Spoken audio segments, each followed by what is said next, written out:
Когда-то они тренировались в тишине, без арен, без света, без трибун.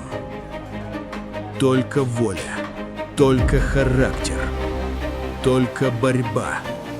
Сегодня их имена звучат на весь мир. Чемпионаты Азии, мировые первенства, Олимпийские игры. Они выходят на ковер не просто бороться. Они выходят представлять страну. Кыргызские борцы.